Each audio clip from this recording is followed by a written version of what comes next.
This is Power 98.7. And now you're listening to Power Talk with Mbuyiseni Ndlozi. 9 a.m. to midday. Taking your calls on 0861 987 000.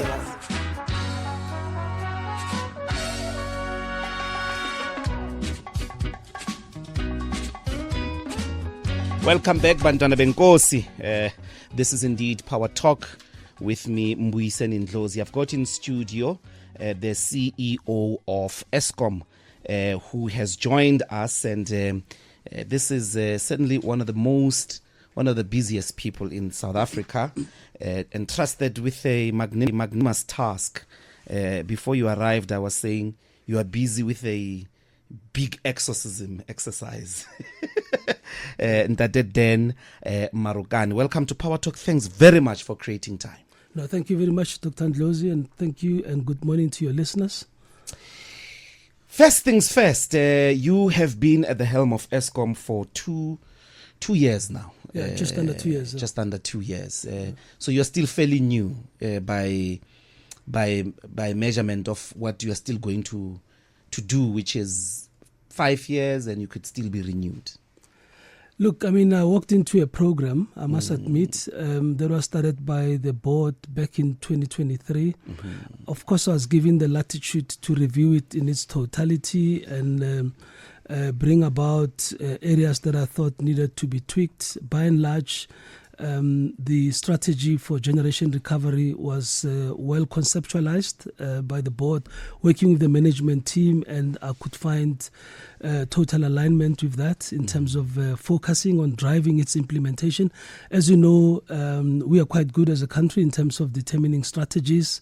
Where we lack or generally tend to lack is in execution capability. So what I brought to the team is really the focus on doing what we said we want to do. And I'm quite happy that we're seeing good progress from that regard. Of course, the next aspects of our focus was on ensuring that we begin to imagine an Eskom beyond the current reform, an Eskom of the next 100 years. The business is 102 years old today, and we needed to really responsibly think about how it would look like in a changed environment going forth. Yeah.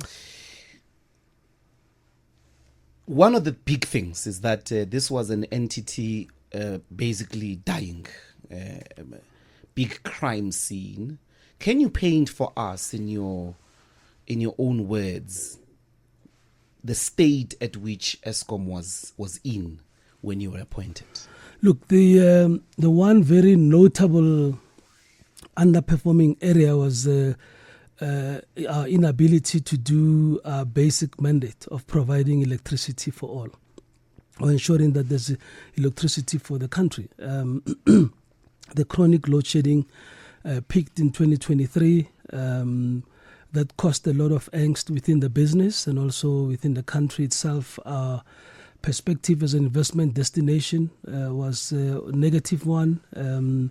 And we also saw a lot of job losses, industries shutting down, small and medium enterprises suffering, but also households at the personal level. So that's the state within which the business was at. Of course, the financials of the business were also not in a good state. When you're not producing electricity, you are on a fast decline towards a very bad performance from a financial perspective.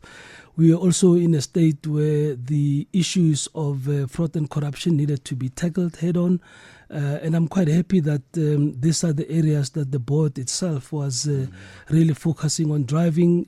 My coming on board was to really bring in management, executive capacity to work with the colleagues that were there already, and augment capacities in areas that needed support. And we're able to do this. I think we are on the right path. We just have to keep pushing. But break it down for us. But then I saw the Business Day piece. Part of what you recall is the 2016 World Bank report, which had a serious negative assessment. And maybe just for the sake of the listeners, take us through those aspects of the description of how deep the problem was. Yeah, look, we still find that many journals out there and opinion makers go back to the fact that, or to the issue that says Eskom is overstaffed. This was captured in the World Bank report of 2016, as you indicate. It was born out of a benchmark that the World Bank did. We have since found fundamental flaws in that World Bank study that we have shared with the World Bank and also shared with the public. It's of course gone unnoticed because it's not news that others wanted to hear. But the bottom line is that the assumption basis in terms of the ratio of employees to your assets under care was incorrect. In our space, Eskom has got an expansive distribution business, hundreds of thousands of kilometers of distribution network that talks to the end users that we serve, our customers, were not accounted for. And so the staff population that deals with this aspect of service provision, that deals with outages and responding to customer cares and customer calls were not included within the calculation of the World Bank. We've since written a paper to highlight those, but that goes unnoticed. The end result of that arena study is that the business came under a lot of pressure to essentially reduce staff. We lost a lot of engineers. We lost 30% of our engineers from that period. What is that in real numbers? It's more than 350 engineers in core and critical areas that we lost. We spent 5 years not building new timber within the business itself, not hiring in the right areas. And what did we see? The VGB report that was commissioned by National Treasury when we were going through the chronic load shedding essentially identified that we were understaffed in critical areas. This is not a coincidence. It comes from that misdiagnosis that was there that put a lot of pressure on the business. Is it a misdiagnosis though, Braden? Because why would the World Bank do that? Of course, around the same year, if not maybe a year before, there were intimations to the fact that there was a strategic, well-planned decapacitation to try and destroy Eskom, or a sabotage. If these claims are true, maybe they are collaborated at that level of the World Bank, such misdiagnosis and all of that. You say it's a misdiagnosis, but isn't this like a deliberate institutional attack on South Africa's most important institution, even for national security? Look, I don't want to speculate, but I can tell you for a fact that that misdiagnosis has had a negative impact in terms of how the business then went about, in terms of retaining the critical skills that were needed to ensure that its service provision can be guaranteed. We are reversing that. As we indicated, we've now brought on board a further 300 or so technical and operation skills that are quite critical. We continue to look at how to build the next timber, the next pipeline, because we're also having staff that's aging, that's going to be retiring soon. We have to ensure that we have the right level of pipelining to ensure business continuity. What's important is that we should be in a space where our service provision to our customers is at the right level. And for now, all of you, or the majority of your listeners, are experiencing us at the distribution level in terms of how quickly we respond to calls, how quickly we restore outages, and how quickly we respond to various requirements that our customers have. That's actually the part that was neglected in that study, but we are fixing it now. Yeah. Let's go to how then did you fix load shedding? What was the problem of load shedding? Why did suddenly Eskom fail to provide? There are so many explanations. If you could just say this was the problem and we fixed it this way. Yeah. Because I see, I mean, the claim on this piece says you are standing at 96% consistent electricity supply, and this was way below in the previous year. Yeah, in the 23-24 financial year, constant electricity supply was available for only 9% of the time in that period. In the 2024-25 financial year, we've increased that number to 96%. But then, whatever, from 9% to 90%. 96. What was wrong? It doesn't sound- And we want to locate this within the impact of the Generation Recovery Plan. The Generation Recovery Plan, conceptualized by Eskom, to board management, supported by government interventions and the government processes. There's some stream within the NICOM process that also worked alongside us from outside in. Essentially focused on executing the maintenance programs that were required for various stations. Maintenance neglect happened over a period of time.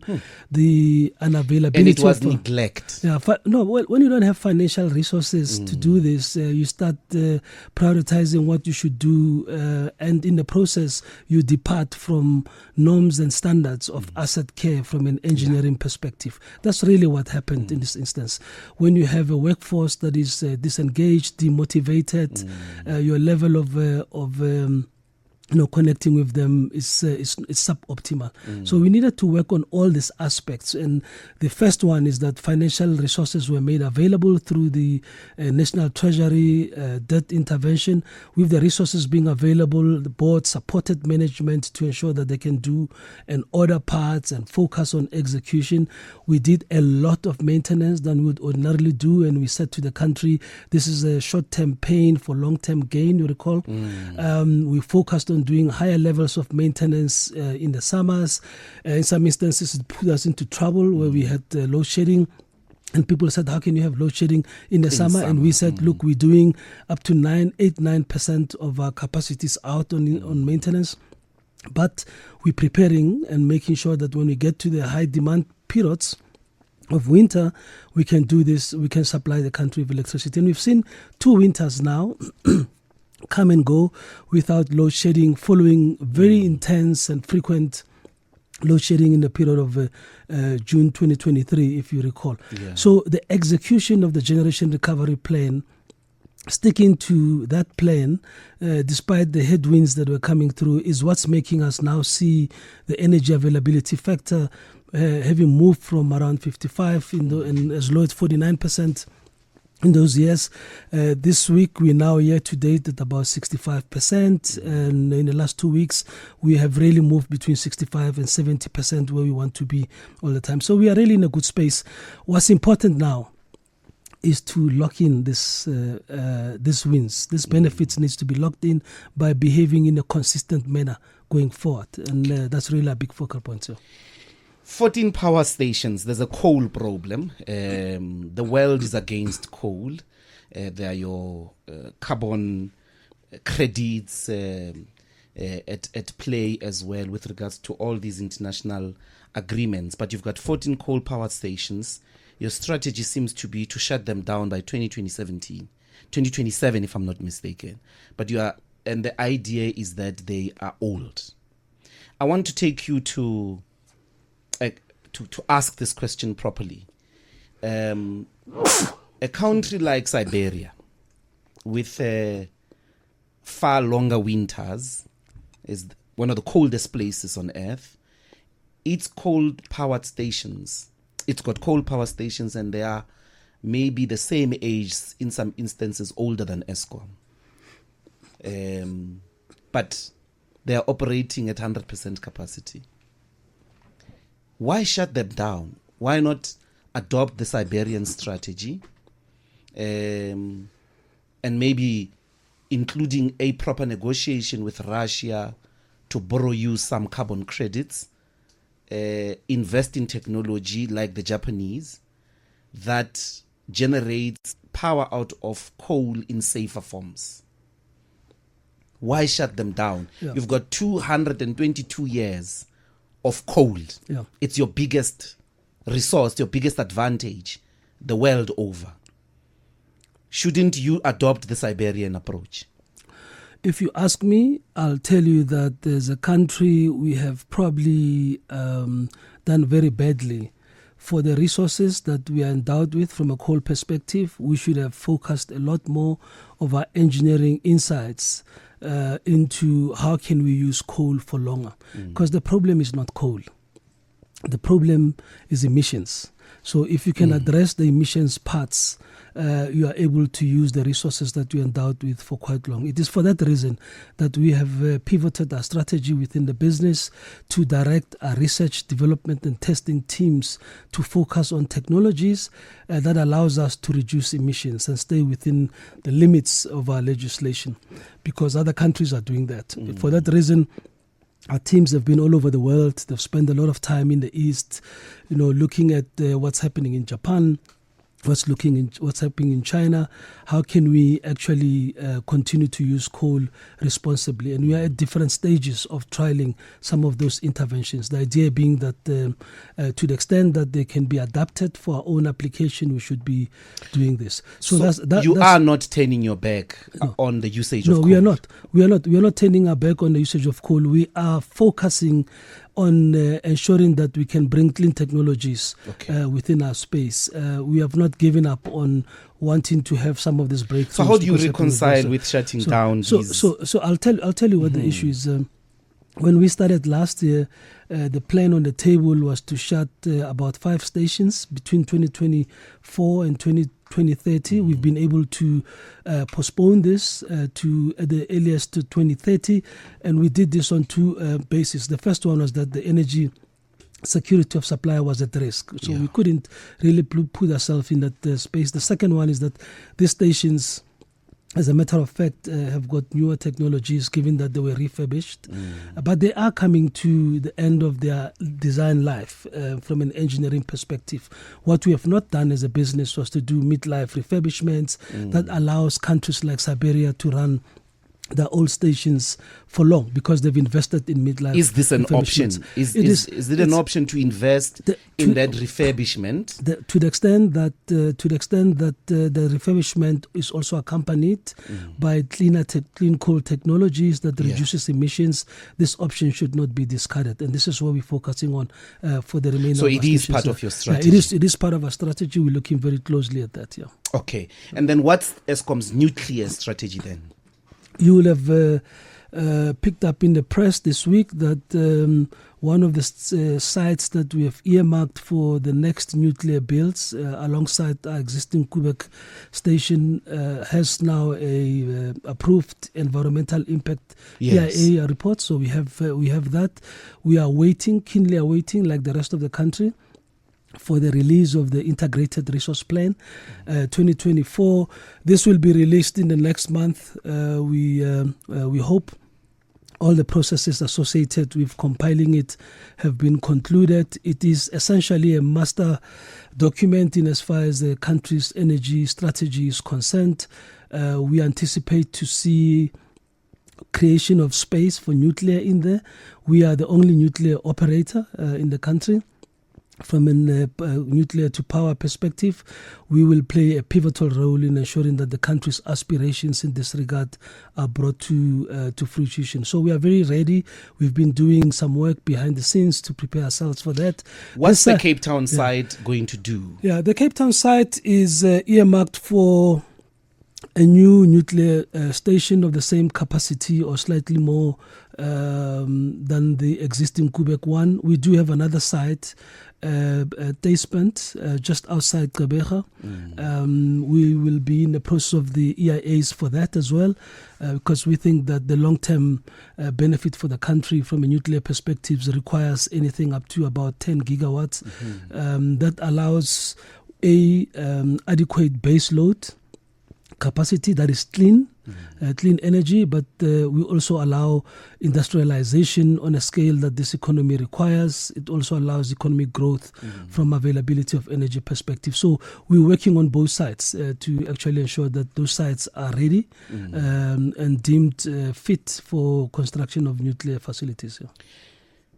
The Europeans met, I think it was 2003, and part of the agreements in that summit was to set up that fund, which is to help South Africa move from fossil fuel-based power generation to clean, green technology. I think it's called a Transitional Justice Fund, 9 billion rands. What is the state? Is that fund firstly grants two, is it loans? And what has Eskom taken out of it? In exchange for what? Yeah, the Just Energy Transition Funds of 2023, as you indicate, around 12 billion rands or so, are still there. The part grants, part loans at different rates. We have not tapped into those as yet. We are about to do so in order to support some of the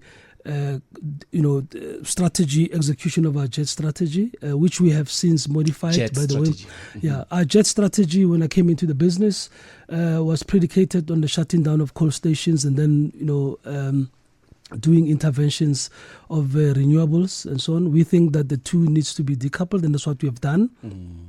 We can have all technologies. Decoupled means what? Not one against the other. Absolutely, but both. absolutely. So we can have renewable energy alongside our existing infrastructure, and that's what you'll start seeing in some of our stations. At Letabo in the Val, you'll start seeing some solar PVs so close to the coal stations, and you'll see it in the other stations as well, that we can do this alongside each other.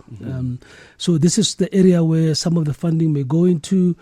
Some of the funding will go into the extension and expansion of the transmission lines. A lot of kilometers still has to be covered to ensure that there's adequate connectivity of different energy sources to the national grid. So some of the funds will find their way into that aspect. Again, we have to look very carefully on the terms and conditions of these loans, the extent to which they're enabling local participation, industrialization, and making sure that they're worth their while. Yeah. I do want to pursue the question around your finances vis-a-vis the cost of electricity. There's a big outcry about the cost of electricity, but I have to take the headlines. I'm going to request that you indulge us. If you've just joined us, Bantwana Benkosi, this is Power Talk, and we are with the CEO of Eskom. We're going to take quick headlines and continue thereafter. I know you've sent your questions, and some of them have already been covered. But stay tuned. The headlines by Nyakal Lotef. Welcome back, Bantwana Benkosi. This is Power Talk with me, Mbuyiseni Ndlozi. We're with the CEO of Eskom, Dan Marokane, who is taking us through the strategy to get this country functional. But then let's ask, I want to go to the finances, but via economic growth. In fact, let me go opposite. You make a claim that you are about, for the first time, I think in 7 years, to record a profit. Can you break that down for us? Yeah, look, I mean, our finances are very simple. From a P&L perspective, we need to... What is P&L? From a profit and loss statement perspective, we need to produce electricity, and we have to, as long as we do this 96%, 100% all the time, and manage the costs internally. Mainly our costs that hurt us are the primary energy costs. The diesel costs are quite exorbitant. If we have to find ourselves having to run our diesel machines to provide electricity, we really get into financial trouble. Who are your diesel suppliers? We have a number of suppliers onto that. We run an open Do process. they include the Nigerians? No, because no. there's excellent work there that has happened around refineries. Yes. Yeah, look, we this country imports fuel, by the way. We import almost 80% of our fuel because our local refineries have shut down. So our diesel will be sourced in the global markets. But the point I was trying to make is that we are better off financially from a performance perspective when we're not running our diesel machines and we're producing electricity from our own installed capacity. The 96% that we referred to earlier also translates to higher revenues and less costs, and for the first time we'll be able to see some profit coming to the business. And if we sustain this level of performance going forward and focus on cost compression within the business, this should continue to be the case. There are these troubling numbers that you are owed. Electricity bills from municipalities. going as well to billions and billions of rands. I think it's close to 100 billion rands. It's 102 billion rands. What's the thinking there about recovering that money? Yeah, we're working with National Treasury and a shareholder to assist us in resolving this problem. You'll recall that we are now in the last year of the financial debt relief program by National Treasury to Eskom. 250 billion rands were advanced through to us. That's turned to equity to assist us in driving our debt level to levels that we can manage from our own cash generated from operations. If we do not have the municipalities beginning to pay their bills going forward, the positive impact of that intervention will be lost. And we've seen an escalation of this debt in the last 2 to 3 years, which is not sustainable. So we're looking at various ways in which National Treasury can really assist us to rein in the municipalities. Concretely, what does it mean? You might be shutting down electricity for some of these municipalities. Yeah, look, we have we've gone out and indicated to the affected parties that we intend to do so. In some instances, we've seen some action and some of the debt being paid. It's not a sustainable way for us to be going to court processes all the time. But we have done, we've put 2 proposals on the table. The first one is what we call our distribution agency agreements, where we are encouraging municipalities to proactively work with us in managing the affairs of their electricity distribution. This way we can assist them in improving their collection rates and place them in a position where they can pay us. There are other interventions that we seek, that we are discussing with National Treasury, of ensuring that some portions of money due to municipalities are directed towards them paying their debt. At the end of the day, we need reforms within the space of electricity distribution to create very sustainable municipalities. We do understand this is the one area where the municipalities generate revenue for other services that are important for the citizens within that area. So we really need to approach this from multiple angles. But the debt levels are unsustainable for Eskom. They will lead us into trouble again. Are these factors that are responsible for why our electricity bill is becoming unbearable? Electricity is more expensive now. What accounts for that, and is there a strategy to make it, for the ordinary consumer, it's such a basic item in the budget. If we've got cheaper electricity, we're able to direct it to other things like education and so on and so forth. But since Utseni as a CEO, yeah. Look, I need to let you know that the current tariff levels are still not cost reflective. And yes, the fact of the matter is that these prices are high for South Africans, for the consumers, for the industry. We need to find a mechanism in which we can really get a pricing regime that encourages industrialization and at the same time cushion the citizens and our customers. We have made some proposals around cushioning the poor. Free basic electricity is provided for by National Treasury. There's some 10 million households that qualify for free basic electricity. To date, we know only 2 million of those are accessing that facility. That money is being dispensed by National Treasury but does not find its way through to the intended recipients. We've made some proposals on how we can change that so that we can ensure that the bulk of that money reaches the intended recipients to alleviate or cushion the poor.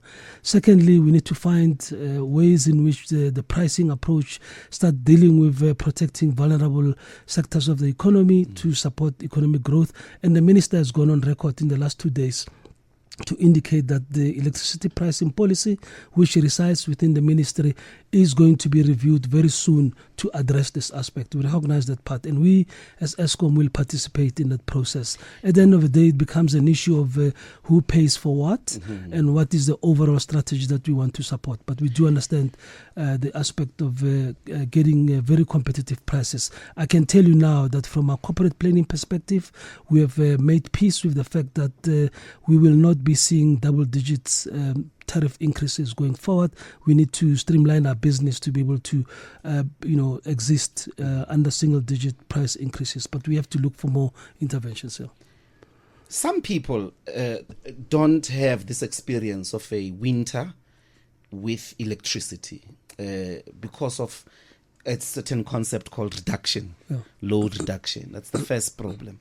The second problem, there are these transformers that have been damaged or that have been overwhelmed, that cause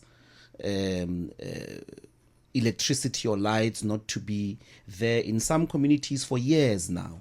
I know a community in Everton that has not had, because of this problem, electricity for 4 to 6 years. So on the one hand, the concept of load reduction, some people are not having a winter that everyone else seems to be having a winter without load shedding. On the other, and for this transformers thing, isn't there a technology to circumvent, a new technology on the transmission lines that will make it possible for transformers not to be damaged, transformers not to be stolen? What's the strategy around that? Look, load reduction is actually a second focal point now that we are substantively well progressed with mitigating load shedding. And load reduction happens not because there's not enough electricity to meet demand. It happens because at the localized level, for equipment that is rated to really be handling so much demand, there is excess demand that is beyond the rating levels of that equipment, the transformer, for instance.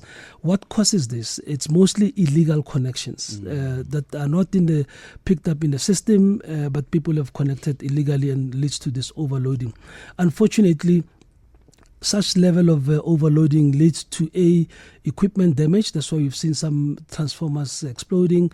B, it leads to increased health and safety risk to individuals.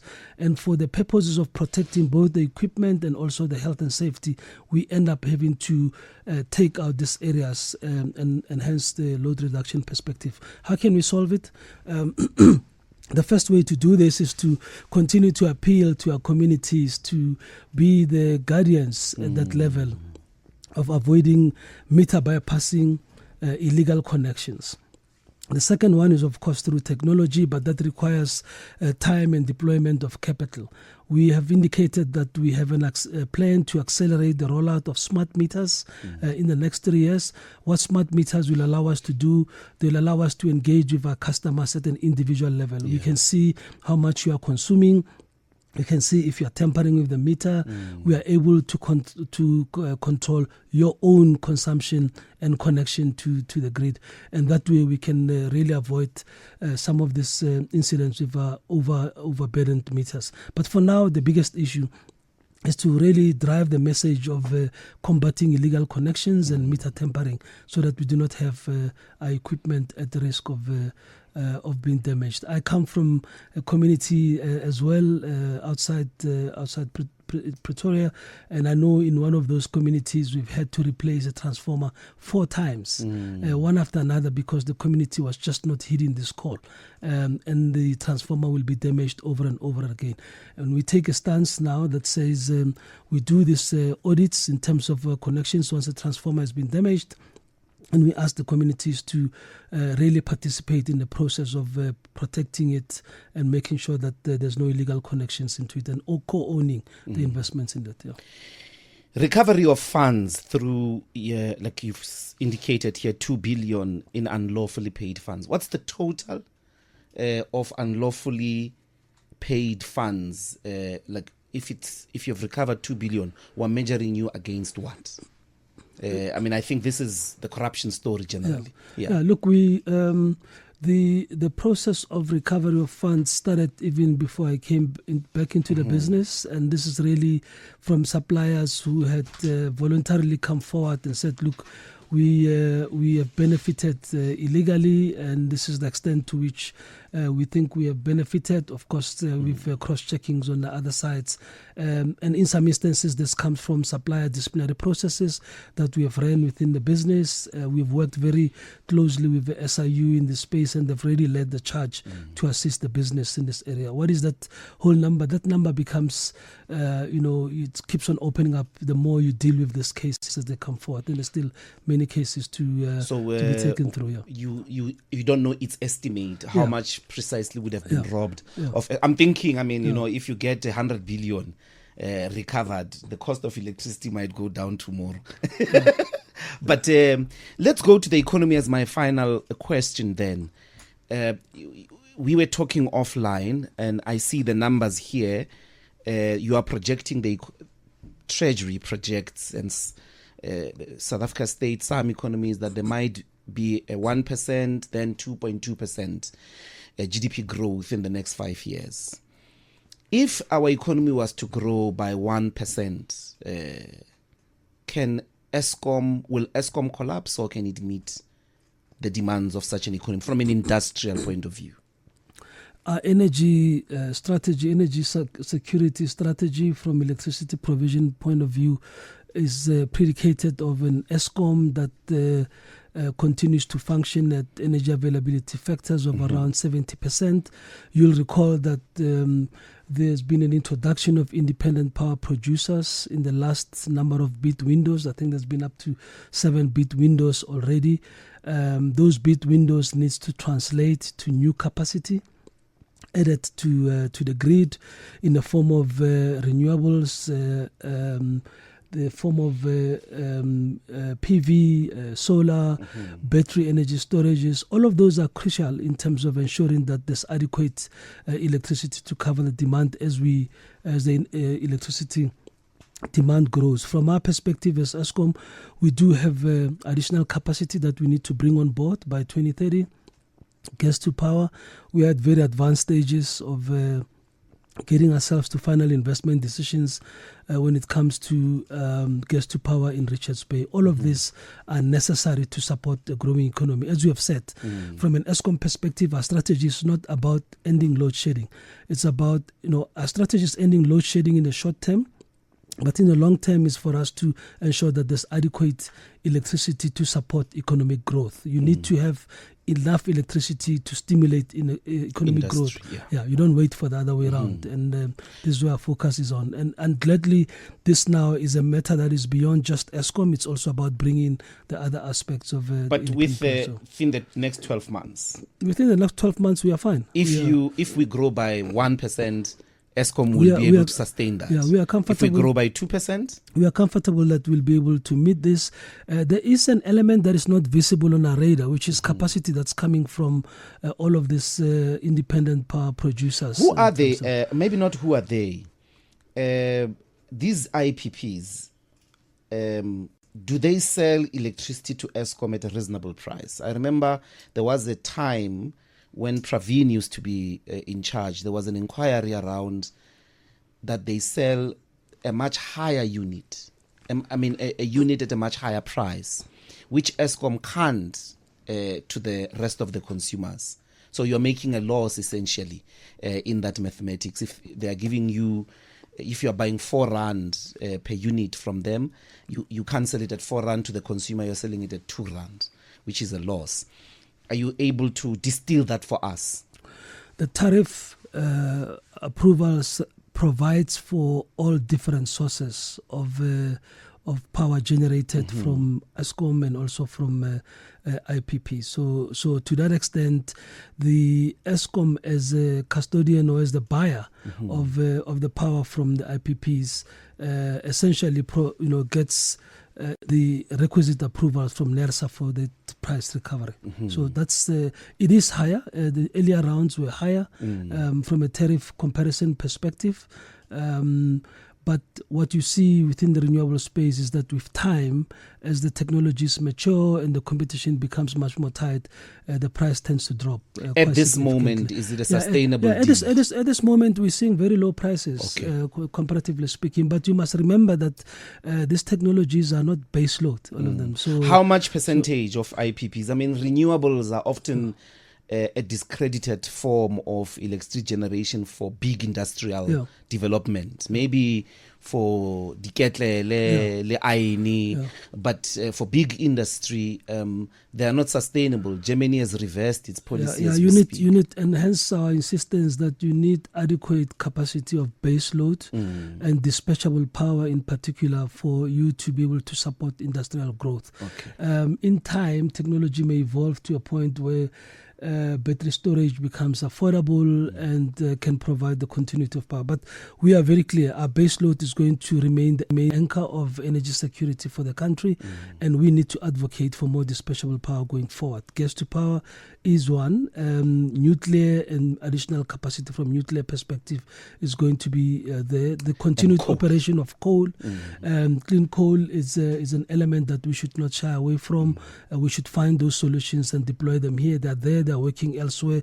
We need to accelerate our learning curve and do the adaptation where necessary in our own fleets. Will you be able to take if the Russians offered you carbon credits to continue the emission as it is now, whilst you get to the technology that makes it safe from emissions perspective? Because isn't the problem in the world is your carbon credits? It is. I mean, we should look at all options on the table. I know that we are about to launch the carbon credit markets internally as a country, and we're going to look broadly at what does this mean. For us, as I said, the problem is not coal, it's emissions. Our focus is on dealing with emissions at the level of our stations by introducing interventions. There are others that are easy, others are still to be tried and tested on a larger scale, and our teams are focused on exactly doing that. Yeah. Okay, that's it from me, Braden. I don't know.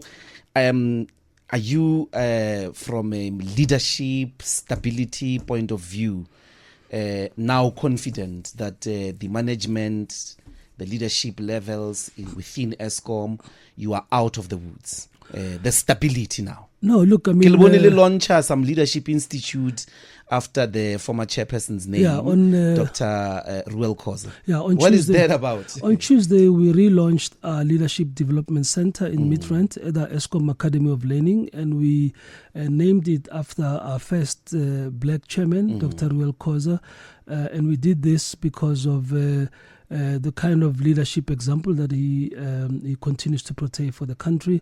But for us, this was also a statement of intent in terms of I believe in grooming our own leaders internally, making them ready for the challenges ahead, for implementation of our strategy. And we also deliberate and intentional in terms of ensuring that we can develop the type of leaders that will go and impact. So what does the academy do in society? Is a leadership academy? Yeah, Academy of Learning. Can I join Midrand. Academy in Midrand deals with functional training. We've got artisans there, but we also have a special section that deals with just leadership preparations, like many other institutions, big organizations do with preparing their own talent and making sure you have a cadence. And this is succession. Succession, it's our capacity, it's adaptation to changing business environment and the requirements of leaders to lead organizations successfully. Is it a voluntary or all managers and supervisors enrolled? Yeah. Everyone will be there at some point within our organization, supervisors, managers, executives. It's about investing in our people and how to lead our people to ensure that they can bring their best to our organization. Yeah. But then, thank you so much, and I wish you the best. We met in a flight, and you made a commitment over 6 months ago that you will come to the park. Yeah, and you keeping the lights on. Yeah, keeping the lights on, and I think a lot of black people are very proud of you because you are also leading in a time when black leadership is in doubt from an ethical point of view, from a competency point of view. You're a clean person, focused. I wish government doesn't disrupt that, even if it changes. I also wish the entire Eskom to be behind you until we are completely out of the woods. I'm looking forward to those profits. My view is that the best thing is if I can pay half what I'm paying now for every unit of electricity. Yeah, but thank you very much and all the best. Thank you very much, and thanks to your listeners as well. Thank you. That's it, Bantwana Benkosi. That's Braden, Dimbizu Braden, CEO of the power utility here in South Africa, Eskom.